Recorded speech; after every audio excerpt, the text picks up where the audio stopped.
Selamat siang, nama saya Linda Tiur Mauli SE dengan NIM 22308047. Berasal dari Universitas Negeri Padang dengan Prodi Pendidikan Ekonomi. Bersedia dan siap untuk mengikuti UKIN pembelajaran. Terima kasih. Selamat siang anak-anak. Apa kabar kalian hari ini? Luar biasa, sehat semua ya? Baik. Meskipun pun demikian sehat adanya. Sebelum kita memulai pelajaran, mari kita berdoa dulu. Silakan yang piket maju ke depan untuk pimpin doa. Ya, Grace, terima kasih. Mari video dan kawan-kawan kita semua bersatu di dalam doa.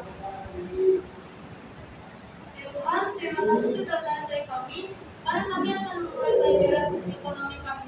Berkati agar semua dapat berjalan lancar dengan baik ya Tuhan. Terima kasih ya Tuhan. Amin.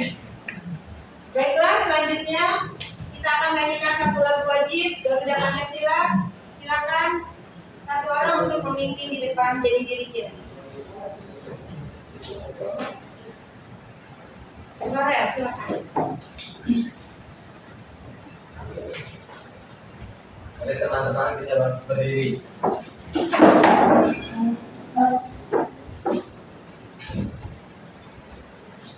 Satu, dua.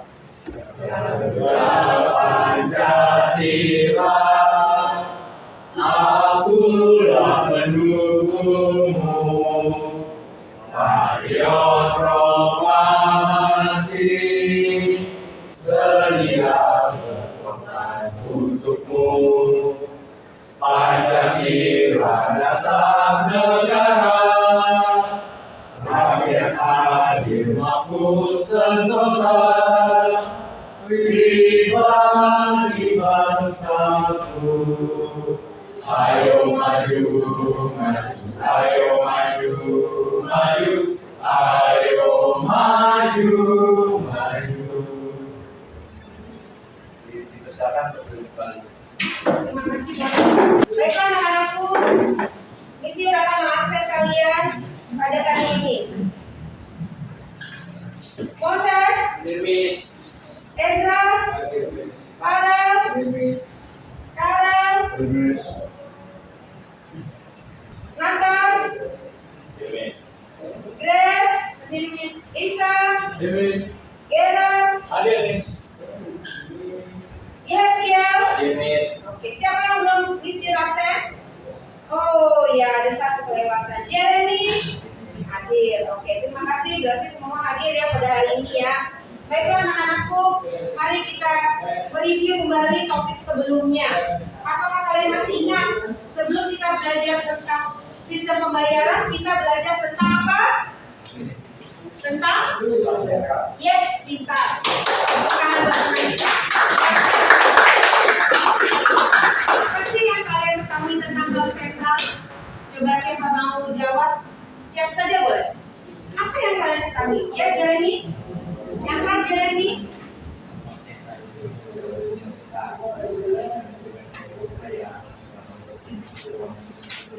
Oke, bank sentral itu menurut Jeremy dimiliki dikuasai oleh pemerintah, dipimpin oleh pemerintah, dan tugasnya adalah menstabilkan nilai rupiah ya, nilai uang dalam suatu negara. Oke, terima kasih Jeremy. Ada lagi yang lain? Kira-kira pendapatnya yang berbeda? Siapa? Silakan. Oke, Gerard. Bank sentral ini dapat didefinisikan sebagai sebuah badan keuangan yang dimiliki oleh pemerintah, tugasnya untuk menstabilkan badan-badan keuangan serta menstabilkan nilai rupiah. Oke, menstabilkan nilai rupiah dan dimiliki oleh pemerintah. Oke, good, thank you. Kemudian ada kelompok yang tengah, kelompok 1, 2, dan 3. Mungkin ada pendapat dari kalian. Oke, menurut kalian apa ya bank sentral? Pelajaran tentang bank sentral itu, ayo. Dari kelompok kami sih sama, bank sentral itu kayak bank yang menstabilkan uang rupiah di Indonesia. Oke, terima kasih Farel untuk jawabannya.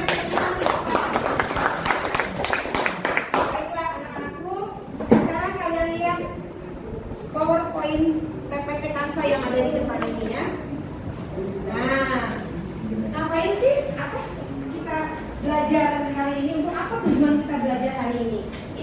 tujuan kita belajar pada hari ini. Ya, saya mau satu orang untuk membacakan yang siapa? Ya, silakan kalian. Tujuan pembelajaran, peserta didik mampu menganalisis pengertian sistem pembayaran. Ya. Kedua, peserta didik mampu menganalisis peran sistem pembayaran dalam perekonomian. Ya. Ketiga, peserta didik mampu menganalisis peran Bank Indonesia dalam sistem pembayaran. Oke, terima kasih Farel. Jadi inilah 3 poin kita belajar sistem pembayaran pada siang hari ini. Kemudian selanjutnya adalah ada pertanyaan. Pernahkah Anda melakukan pembelian secara online? Siapa di sini pernah melakukan pembelian secara online? Wah, semua ya, termasuk juga saya. Thank you. Bagaimana cara melakukan sistem pembayarannya? Coba satu orang jawab. Ya, Gerard? Dengan metode transfer atau transfer lewat virtual account. Yes, transfer dengan mobile bank atau virtual account. Jadi kita tidak perlu langsung datang ke banknya, tapi menggunakan aplikasi. Thank you. Lalu apa yang anda rasakan dengan melakukan sistem pembayaran non tunai atau virtual? Oke, Karel? Lebih gampang untuk membayar sesuatu. Lebih gampang. Oke. Apalagi? Ya, nggak ribet. Nggak ribet. Apalagi? Hemat apa? Menghindari adanya risiko salah hitung dari antara penjual maupun pembeli. Oke, good, thank you. Baiklah. Selanjutnya anak-anakku, coba perhatikan ini. Ya, di sini ada dimensi profil Pancasila. Yang pertama adalah mandiri. Kita sebagai siswi harus mandiri, ya. Kemudian kita harus kreatif. Kita harus bernalar kritis. Kita nggak boleh menerima apa adanya. Kita juga berpikir bernalar untuk mengkritis segala sesuatu. Kemudian beriman bertakwa kepada Tuhan Yang Maha Esa dan berakhlak mulia. Oke anak-anakku, 4 hal ini adalah profil pelajar Pancasila yang harus kalian miliki. Yang pertama tadi beriman dan bertakwa dulu ya kepada Tuhan Yang Maha Esa. Kedua adalah mandiri, kreatif, dan yang terakhir adalah bernalar kritis. Tidak asal mau aja kalau ada sesuatu, tapi harus dipikirkan dampak baik dan buruknya. Oke, kita akan menyimak bersama-sama video pembelajaran berikut ini.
Kegiatan ekonomi masyarakat membutuhkan sarana sistem pembayaran yang aman dan efisien. Sarana sistem pembayaran menjadi faktor penting dalam memperlancar kegiatan transaksi pembayaran yang dilakukan baik oleh masyarakat maupun dunia usaha. Transaksi melalui sistem pembayaran mengalami peningkatan dari tahun ke tahun. Kemajuan teknologi telah membawa perubahan cara masyarakat dalam melakukan pembayaran, mulai dari cara pembayaran konvensional seperti menggunakan uang tunai sampai dengan alat pembayaran non tunai seperti cek atau bilet giro dan cara elektronik yang syarat dengan penggunaan teknologi informasi.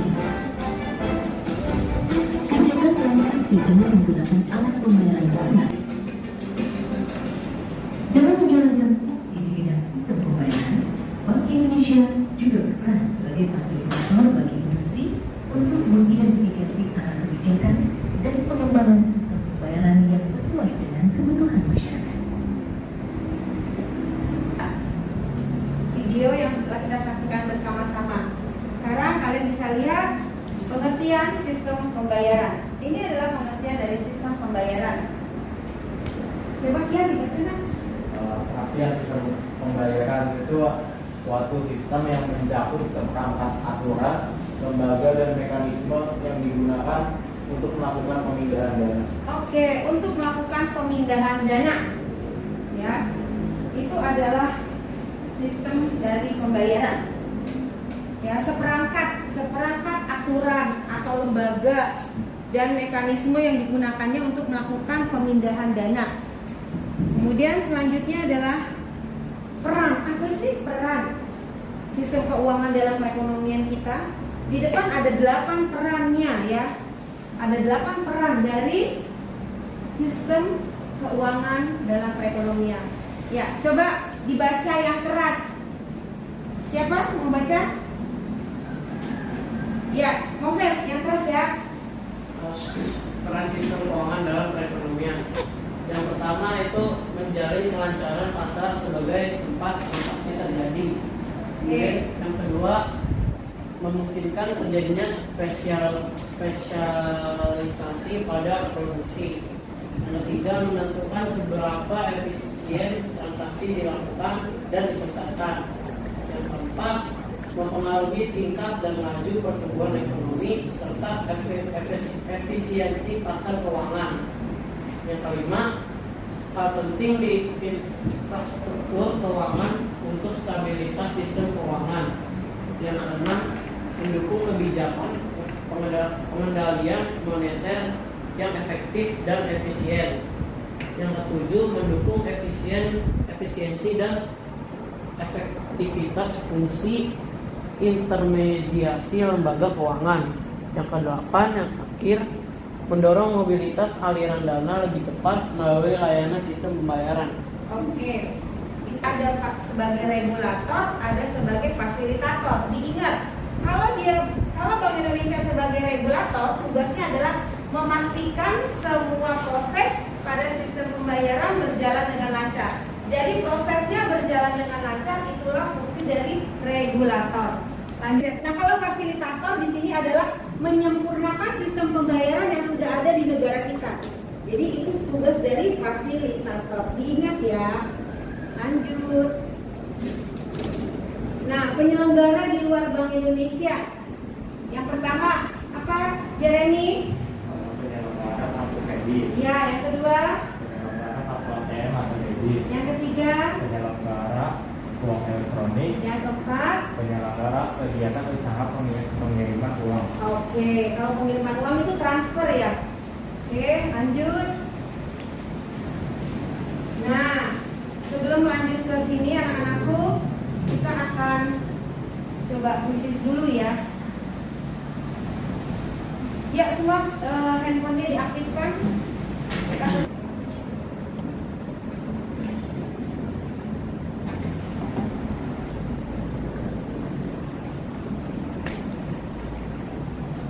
Berarti sudah semua ya?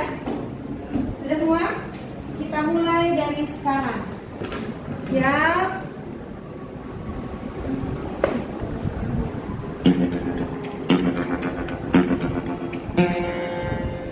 Nanti yang juara dapat hadiah. Juara 1, 2, 3. Farel. Sekarang lanjut ya. Pertanyaan selanjutnya. Tata cara yang digunakan untuk menyelesaikan transaksi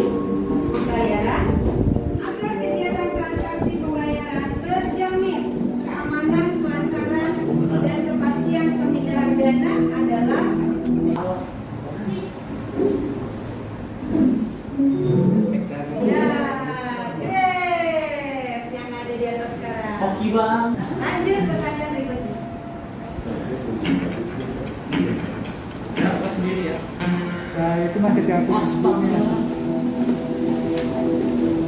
Bank Indonesia adalah lembaga yang memiliki kewenangan untuk mengatur dan menjaga kelancaran sistem pembayaran di Indonesia berdasarkan Undang-Undang RI tentang Bank Indonesia nomor titik-titik. Kira-kira nomor berapa ya? Elektronik atau akta peserta pilih baik atas nama peserta maupun atas nama nasabah yang penghitungannya diselesaikan pada waktu tertentu adalah pengertian dari wes menyatakan 5, 3, 9 sudah menjawab 2. Ayo 26 detik lagi. Kayaknya TFC. Apa ya?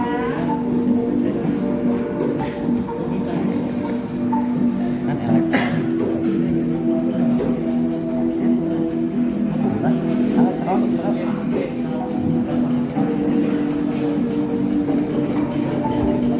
Empat, tiga, dua, satu.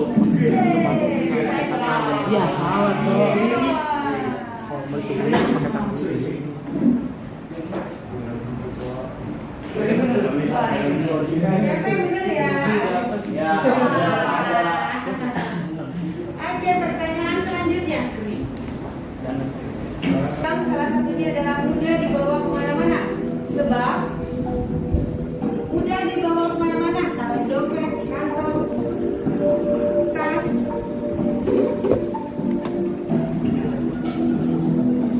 Ayo.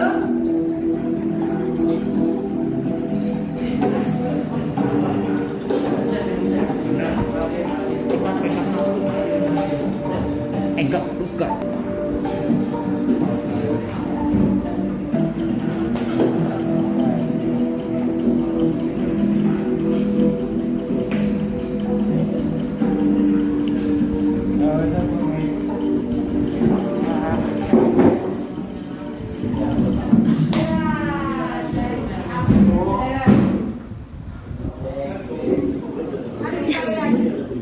Peran Bank Indonesia dalam sistem keuangan adalah menjaga stabilitas sistem moneter. Ini tadi ya yang dijawab oleh Jeremy, oleh Karen, oleh Gera, Farel ya, stabilitas keuangan.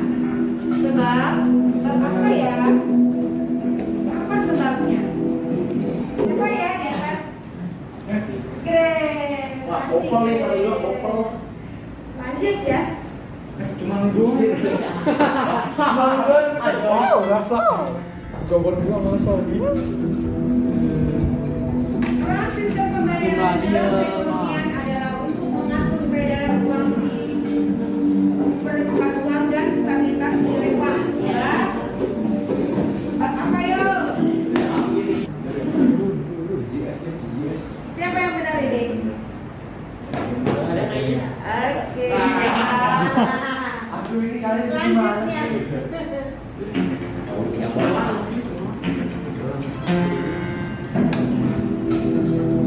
Peran Bank Indonesia dalam sistem keuangan adalah menjaga stabilitas sistem moneter. Sebab apa ya? Salah banget.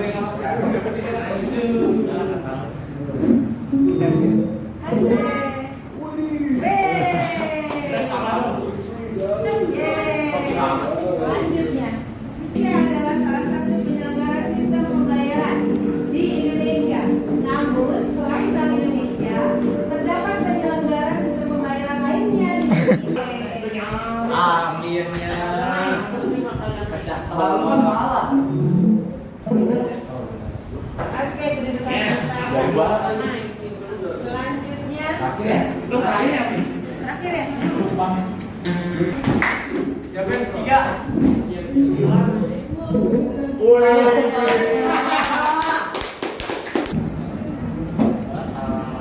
Ya, kita akan melihat. Yeay! Selamat bagi dia pemenangnya. Juara 1 Grace, silakan pilih Grace. Iya, Grace. Juara 2 Ezra ya? Oh, Ezra. Juara 3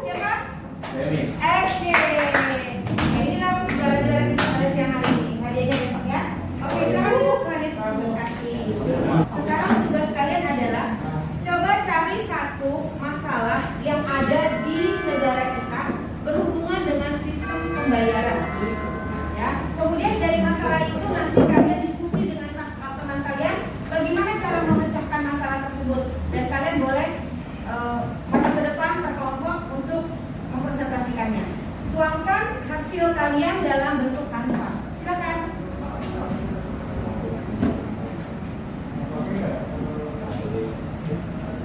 Yang buat Jeremy pakai. Bisa kan ya? Jeremy bisa pakai.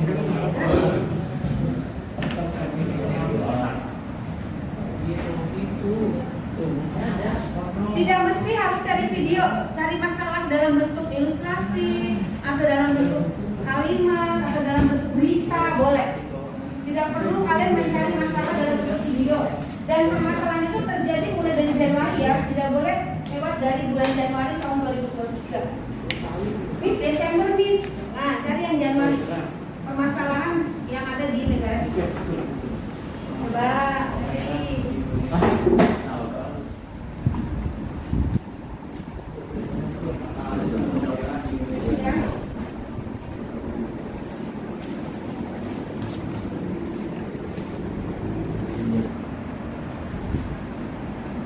kalian bisa mengobservasi masalah tersebut, lalu mengidentifikasi masalahnya.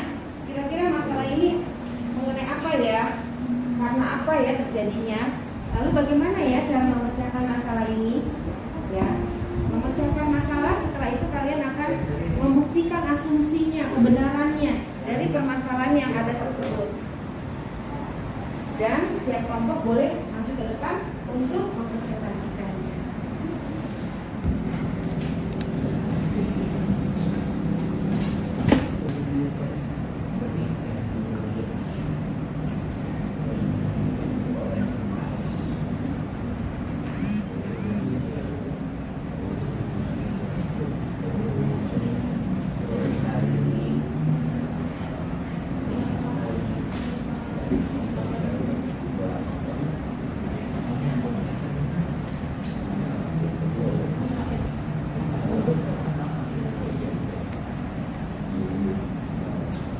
Oke, silakan sudah selesai.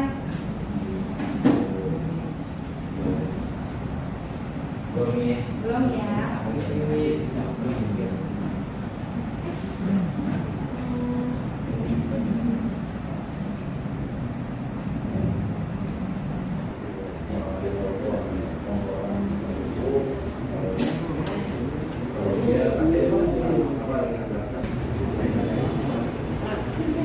Oke, 5 menit lagi ya. Sederhana saja.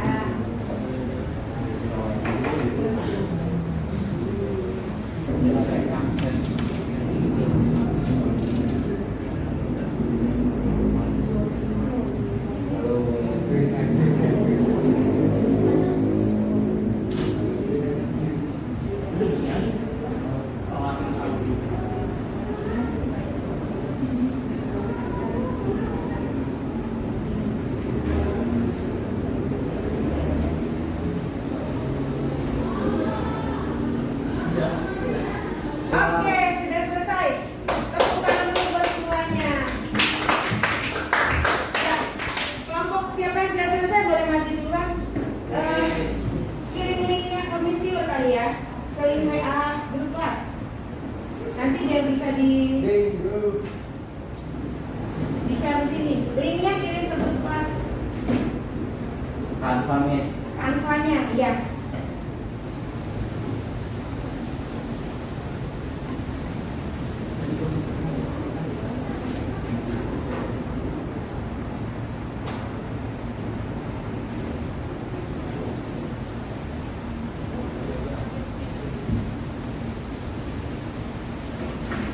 Ya, dulu dari sini. Ambil tangan. Ya, dulu dari sini.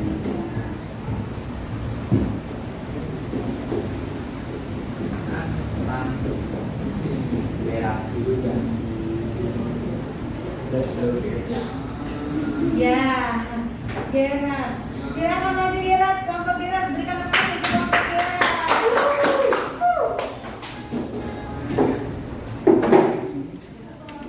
Satu orang saja, nanti temennya bantuin.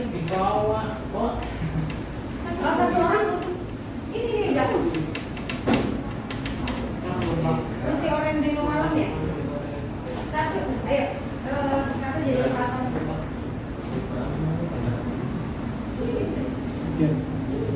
Pelajaran sendiri doang.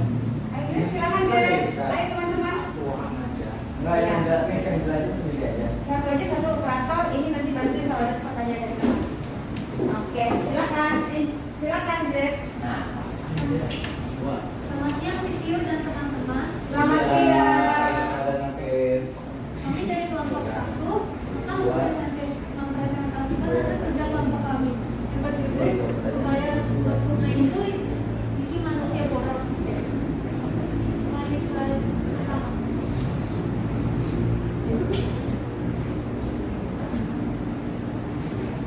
Ini adalah topik-topik yang akan dibahas.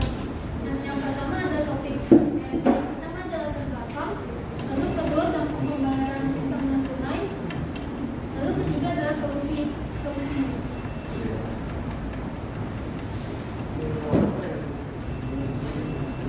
Latar belakang. Jadi latar belakangnya itu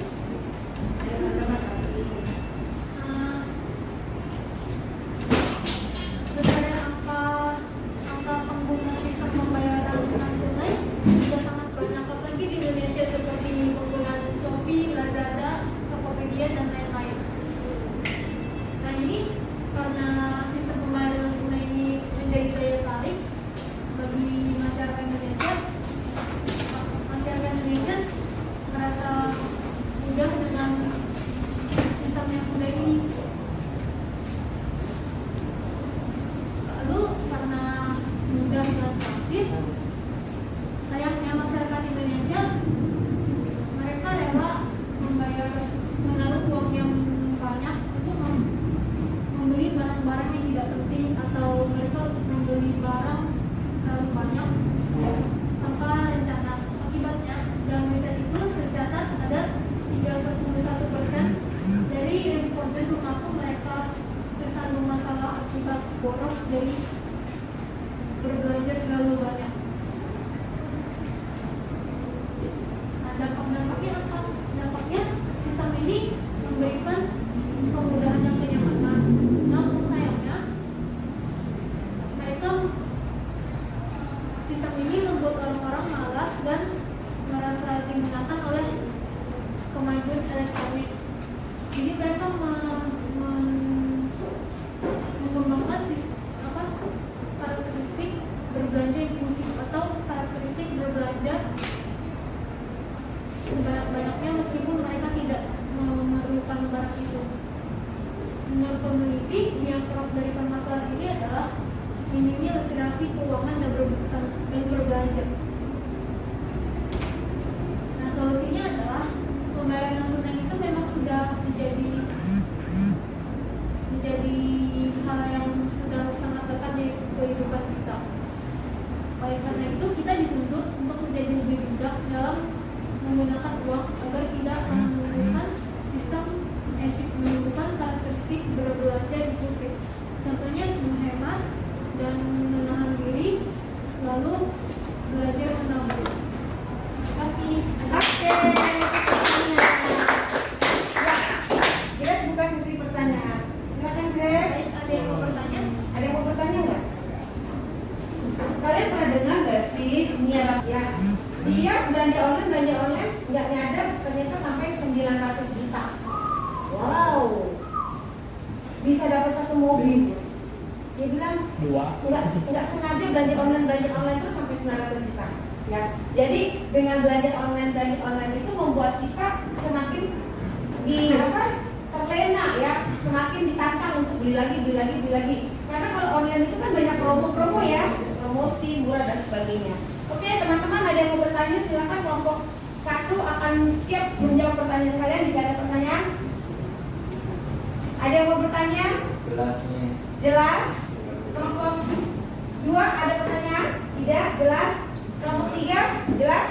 Oke. Baiklah, terima kasih Grace dan kawan-kawan sudah jelas. Berikutnya silakan Farel. Satu orang jadi operator.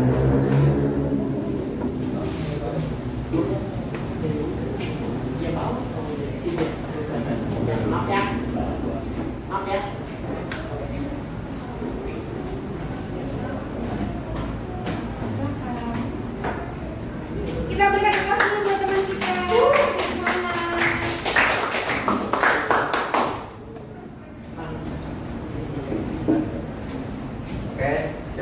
Swastiastu dan Shalom teman-teman. Sebelumnya kita akan membahas modus pembobolan sistem pembayaran. Dan kelompok saya adalah saya Farel, saya sendiri, dan Moses, Farel yang menjadi operator, dan Jonathan. Oke, di sini ada waspada pembobolan sistem pembayaran. Wakil Ketua Asosiasi Sistem Pembayaran Indonesia atau ASPI, YTP Haryantono mengungkapkan kejahatan perbankan yang paling menonjol terkait skimming hingga social engineering, sehingga diperlukan kerjasama regulator, perbankan, dan nasabah untuk menetapkan kasus fraud di perbankan. Nah, masyarakat sekarang semakin maju menggunakan transaksi digital. Seperti saat ini kita juga banyak menggunakan transaksi digital. Jadi kalau kita berbicara digitalisasinya tumbuh dengan pesat. Ternyata protes itu mengikuti juga perkembangannya. Apa sih itu protes? Protes itu para penjahat-penjahat yang melakukan pembobolan sistem pembayaran. Jadi jika transaksinya menuju digital, maka mereka melakukan kejahatan pembobolan sistem pembayaran beralih ke digital. Jadi para protes ini mengikuti perkembangan zaman sistem pembayaran. Jadi semakin majunya sistem pembayaran semakin lebih maju, jadi mereka juga tidak mau kalah. Jadi mereka akan melakukan kejahatan-kejahatan untuk membobol sistem pembayaran. Kejahatan pembobolan sistem pembayaran ini mengikuti perkembangan yang semakin baik dalam transaksi digital. Mereka mengikuti untuk mencoba mendapat keuntungan dari pertumbuhan transaksi digital.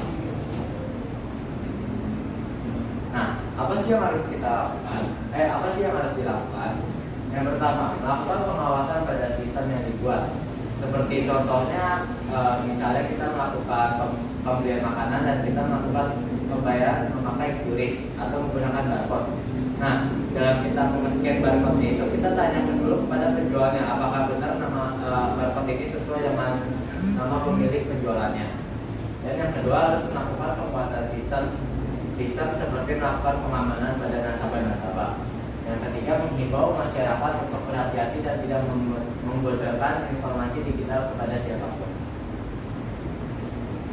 Dan sekian dari saya. Terima kasih.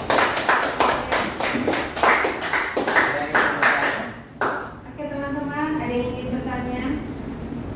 Ayo dong, tanya dong. Siapa yang mau bertanya? Tadi Farel ada menyampaikan tentang QRIS. Siapa di sini yang pernah pakai QRIS? Wow, semua rata-rata yang pakai QRIS. Nah, ada pertanyaan nggak tentang QRIS? Silakan sampaikan ke Farel dan kelompoknya. Ayo teman-teman, ada pertanyaan tentang QRIS? Tidak ada? Oke Farel, semuanya bisa dan lancar. Thank you Farel. Oke, thank you Farel dan Farel. Selanjutnya kelompok Saya mau menjelaskan kasus penipuan yang mencatut nama Polda Bali yang menyangkut dengan sistem pembayaran dengan materi yang kita bahas pada siang hari ini. Sebelumnya saya akan menjelaskan secara singkat dan detail. Kasus ini adalah kasus penipuan yang dilakukan oleh 6 orang dalam satu komplotan itu, terdiri dari 4 WNI dan 2 WNA dari Taiwan. Korban ini dia adalah bergelar dokter yang tinggal di Bali. Awal mulanya pada pukul 7:52 di Denpasar, Bali, tanggal 22 Februari. Korban dihubungi dengan seseorang yang mengaku inisial CS, salah satu komplotan pelaku.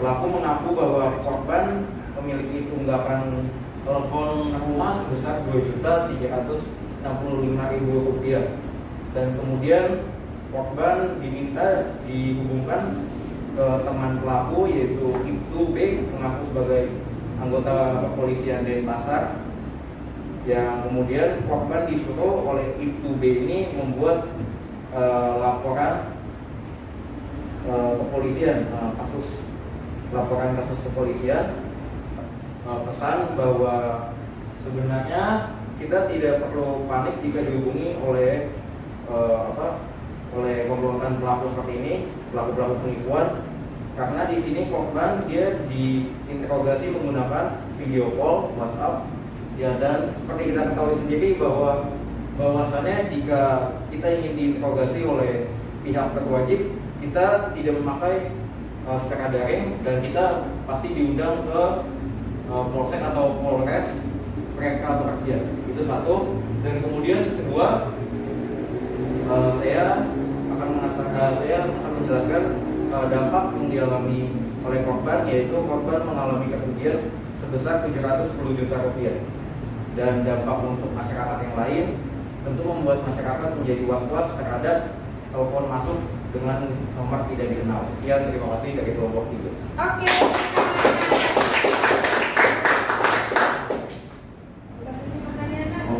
Ada yang ingin bertanya? Oke teman-teman, ada yang mau bertanya? Sudah mengerti atau oleh tipu daya orang lain, walaupun kita kenal maupun tidak kenal apalagi. Ya, terima kasih. Harus lebih hati-hati dan waspada. Terima kasih semuanya anak-anakku. Baiklah, sebelum menutup kegiatan kita, Mister akan bagikan evaluasi peserta diri. Silakan diisi nama kalian masing-masing. Ini buat kalian. Tapi nanti dikumpulkan dan Mister nilai 5 nomor. Saya kasih waktu 5 nomor ini 5 menit. 5 nomor 5 menit. 1 nomor 1 menit.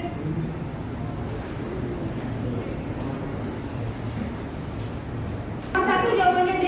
Benar nggak D? Nomor 2 jawabannya E. Nomor 3 C. Nomor 4 Alpha, 5 Bravo. Ulang, nomor 1 Delta. Nomor 2 Eko. Nomor 3 Sabri. Nomor 4 Alpha. Nomor 5 Bravo. Ya. Oke, baik anak-anakku. Sekarang mari kita lihat seleksinya. Pengetahuan apa yang sudah kalian dapatkan pada hari ini? Siapa mau jawab? Siapa mau? Tentang? Yes, sistem pembayaran. Pengetahuan yang sudah kalian dapatkan hari ini adalah tentang sistem pembayaran. Ya, sistem pembayaran. Apa manfaat dari pengetahuan yang sudah kamu dapatkan hari ini? Ya, apa? Saya jadi dapat mengetahui bahwa sebenarnya untuk melakukan pembayaran aktivitas jual beli itu nggak harus menggunakan uang tunai, melainkan bisa menggunakan uang elektronik yang dapat digunakan dengan QRIS atau GoPay atau OVO. Oke, terima kasih kepada Anda. Ya, kita akan tutup dalam doa. Tadi pembukaan sudah beres, sekarang penutup. Kami sudah menyelesaikan pembelajaran kali ini dan Bapak Tinggi yang sudah menyampaikan materi-materi tersebut dan juga supaya Bapak kami supaya bisa mengerti apa yang sudah dijelaskan oleh Ibu dan juga Bapak kami yang sampai kita masing-masing itu supaya tidak ada yang terjadi. Amin.